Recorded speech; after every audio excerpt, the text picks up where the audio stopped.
Hello and welcome to the Talking Food with Bidfood podcast. I'm your guest host, Gemma Benford, Head of Customer Marketing at Bidfood.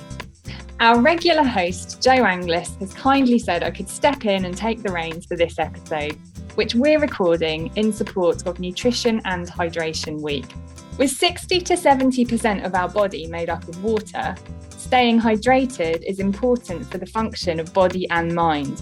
But this can become more difficult as we age. Dehydration is something that can affect the elderly specifically and require particular adjustments to diet to increase fluid intake.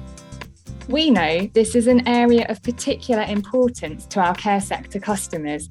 So in this episode, we discuss ways to support good hydration, increase fluids on menus, and ways to support staff to know the signs of dehydration to look out for. There is no denying that the last year has been incredibly challenging for the care home sector, but we're proud to have worked so closely with our customers to support their changing needs as things have unfolded. With me in this conversation today, I'm really pleased to be joined by two of our wonderful food development team here at Bidfood. Previous podcast guest Pam Maclean, Food Development Manager, who has been with our business for 19 years, and is an expert in care sector catering, and Wright, Food Development Chef, who has been with us for 7 years.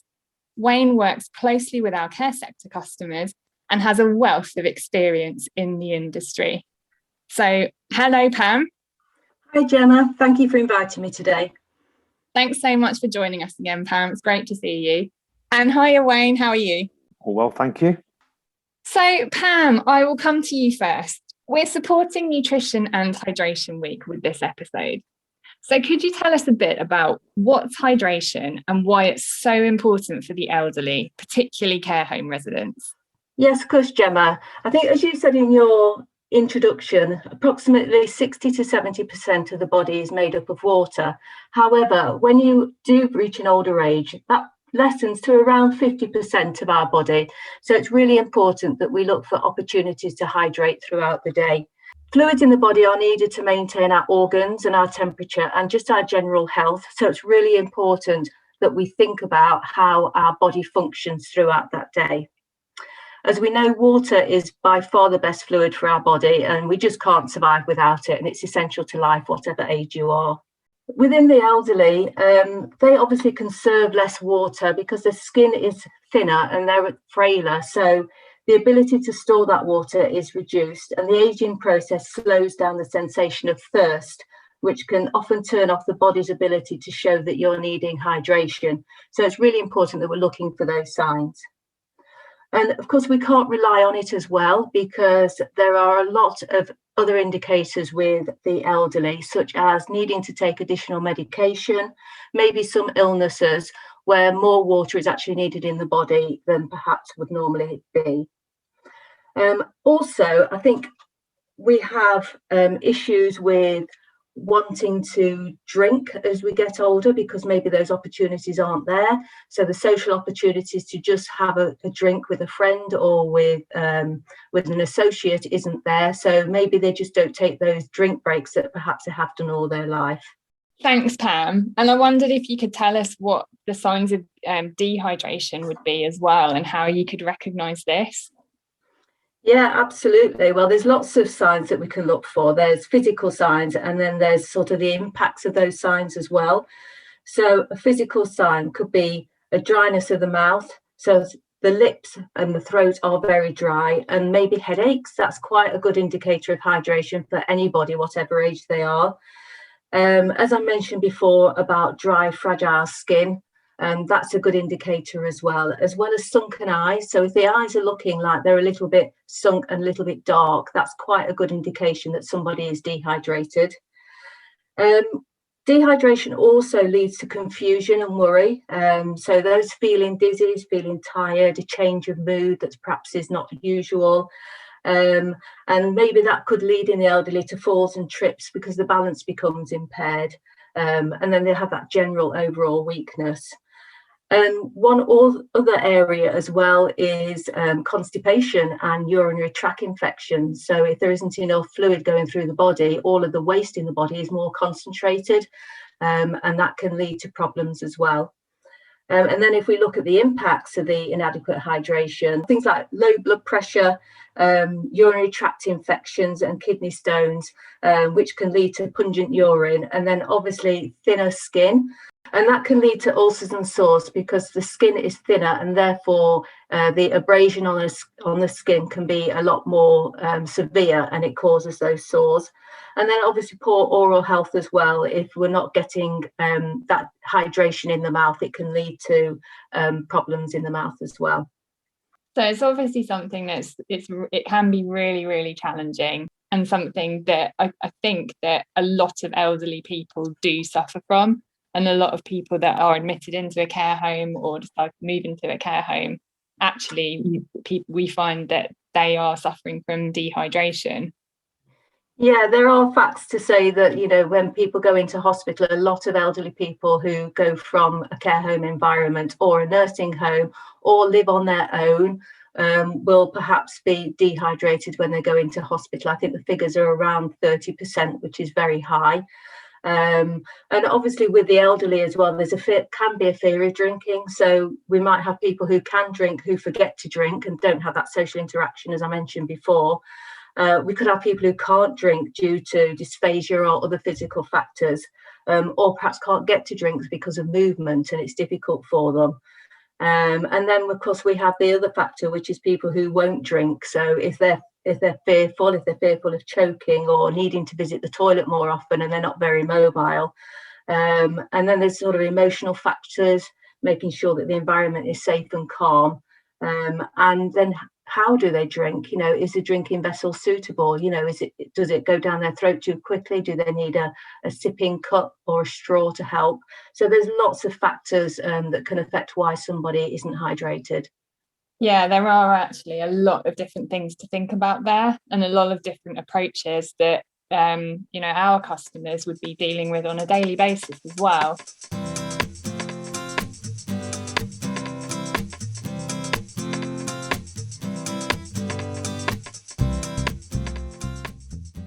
Wayne, I wondered if I could come to you next and ask you a bit more about what your role involves with supporting our customers, particularly our care sector customers, because I'd imagine hydration is something that you often get asked about.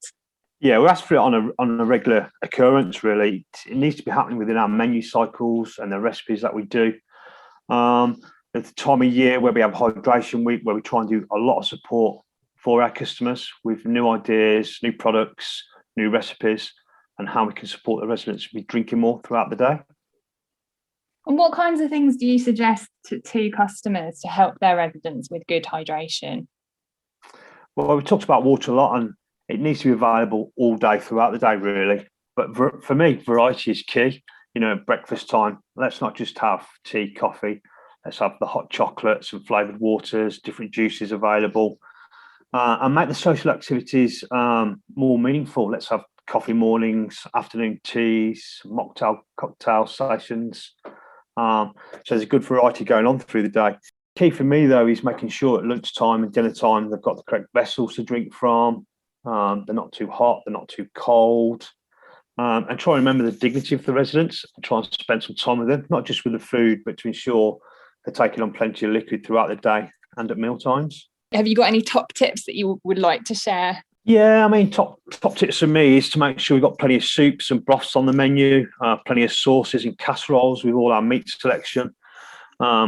Think about high water content items such as squash, melon, tomatoes, different salads and vegetables, hold different water contents at different times of year. Try and use seasonal vegetables, not just for the nutritionals, but for the water content. Offer ice creams and smoothies throughout the day. One of my favourites at the moment is a peanut butter and oat smoothie. So we're having oats to give them the energy throughout the day, and peanut, it's a lovely flavour. We also need to think about more milk puddings on the menu, adding the vitamins, vitamin D, the calcium. But again, you can do lots of different flavoured milks.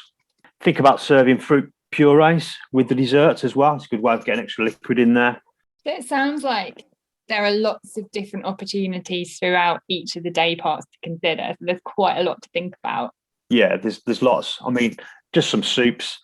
Try and steer away from the flavours. Try and have some stronger flavours in. So we're not just working on bland flavours. Is that something else that when you're talking to care sector customers that you're talking to them about like adding flavour and adding different textures to menus and things like that?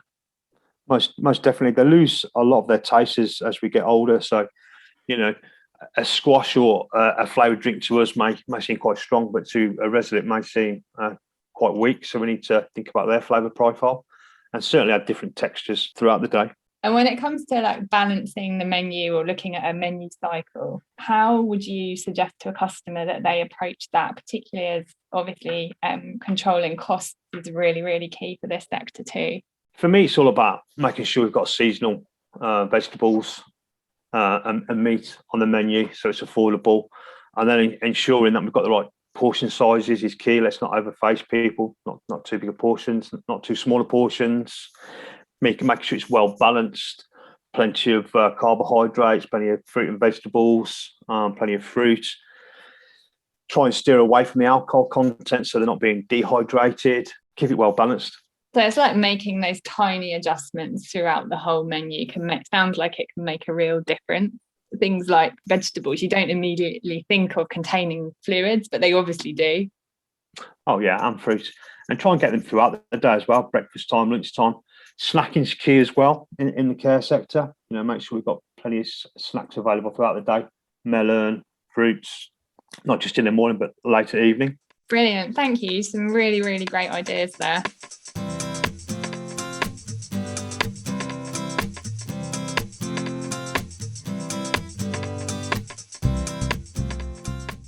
So Pam, I've had the privilege of working really closely with you on a project recently. We've worked hard to create a new e-learning platform for Bid Food care sector customers called Caterers Campus. Would you be able to tell our listeners a little bit about the platform? Yeah, sure. Yeah. And likewise, Gemma, it's been great working with you on it as well. So I couldn't have done it without your technical know-how. So Caterers Campus, we've designed this. It's an online learning platform for the care sector. And it's really fun and interactive and easy to use. The idea behind it was that we know that it's difficult to get people out of the care homes to do training or to do any sort of any sessions where people can learn different skills. So the important thing to us was that we wanted to make something really easy for people to log into and learn some basic skills that they need to be able to look after their residents. Now, a lot of people probably know this, but there's quite a few people that come into care homes with great chefing experience, but perhaps not so much in care homes. So it's a really good platform for you just to be able to log on and just do 6 easy modules, which will just give you a really good basic understanding. So it's really easy to log on. It's fun and interactive. It's not just listening and looking at lots of PowerPoints. It's about pressing buttons and answering things as you go along. And you can learn online anywhere and anytime from any device. So you can do it from your work computer, from your iPad at home, or from your mobile phone if that's what you prefer. And there's no sign-up fees to it whatsoever. It's available to our customers. And at the end of it, you get a certificate of achievement for your own records to say that you have done a learning module on certain subjects. And the subjects that we actually have at the moment are dysphagia and IDSI, dementia, fortification, hydration, which is really key for what we're talking about today. And then we do a menu planning and a cost control module as well for people who are actually putting menus together. So it's all about bite-sized modules that are really fun, and you get that check on completion of each module to help you make sure that you've understood. Yeah, and just thinking specifically about the hydration module, Pam, as obviously we're celebrating Nutrition and Hydration Week with this episode, we have got a lot of information on hydration to share, haven't we? Could you run us through the types of things that the platform enables you to learn?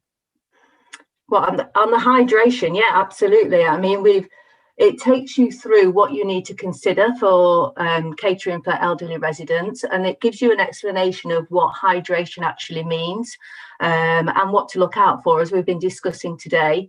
It will also show you examples of dehydration and how people can become dehydrated, and then how you recognise that and how serious it is, because dehydration can be really serious in the elderly. And then, as Wayne has already said, with some menu suggestions, it will take you through that, and it'll help you to decide on certain products that are good for hydration within the menus. So it's just an all-round module which gives you a good understanding to make you realise that hydration isn't just about a drink, and it's not just about quenching your thirst. It's so much more than that.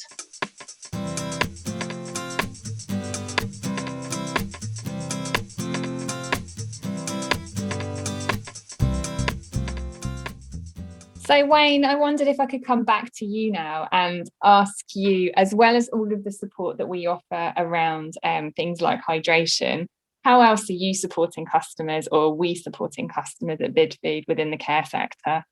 Yeah, sure, Gemma. We've got a care book, which is a 4-weekly menu cycle, which is nutritionally balanced, which has got lots of recipe ideas in there, from breakfast, lunch, evening meals, snacks, lots of different desserts that you can choose from. You can mix it and match it. And it's got some great tips on hydration. We also got a lot of online recipes that are updated on a monthly basis. So currently I'm just working on Will Chocolate recipes for the Will Chocolate Day in August. We've got afternoon tea brochure, which you can tap into. And we've also got our Simply Pure range, which is meals that are available for residents that have eating difficulties, which will cover level 4, level 5, level 6, from snacking through to breakfast and lunch and evening meals. The other thing I just remembered is you've created some recipes, haven't you, I think, for Hydration Week. Would you be able to talk us through a couple of them? One, which is a good one to start with, is my apple tea. I mean, that's taken into account food waste as well. So those peelings, if you're making apple crumbles, and the cores, if you're making fruit salads, could all be put into a pot. Add a little bit of sugar, a bit of lemon juice, a little bit of cinnamon, bring it to the boil, let it simmer, and you'll have a lovely apple tea, which would be great as a warm drink in the winter, or you could actually chill it down and serve it with some ice for a winter drink, or you could actually freeze it as an ice pop, which is quite versatile. And again, it'd be products and ingredients that would be going into the bin, so relatively cheap to make. Sounds amazing. So could you chill it and make a summer drink? Yeah, definitely. Works so well. Could you put herbs in there, maybe mint, things like that?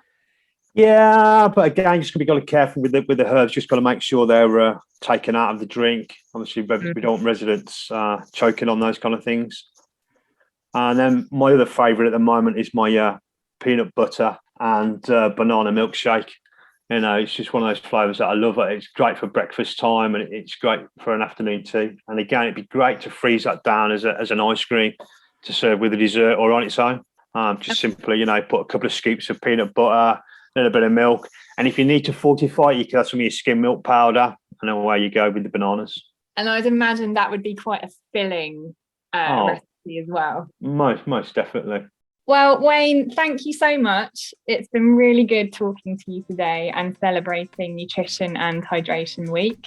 My pleasure, Gemma, and many thanks to you. And thank you as well, Pam. It's been great to catch up again. Thanks, Gemma. It's been great. Thank you so much for listening. If you're new to the podcast, there are lots more episodes to tune into. You can find these on all major podcast platforms and via the link in the episode notes. At BidFeed, we work behind the scenes delivering food to approximately 5,500 UK care homes. Our care home team are passionate about service excellence, making our care customers' lives easier and helping them to grow. There's a wealth of information available on our website for care customers to access free of charge, including our dementia and dysphagia guides and Care Caterers Handbook. The handbook includes helpful information on topics such as fortification, hydration, vegetarian and vegan catering, all with actionable tips. You can find this at bidfood.co.uk/care-homes or in the show notes. If you are interested in becoming a customer and would like to know more about how we can support your care home business, we'd love to hear from you. That's all from me. Until next time, goodbye.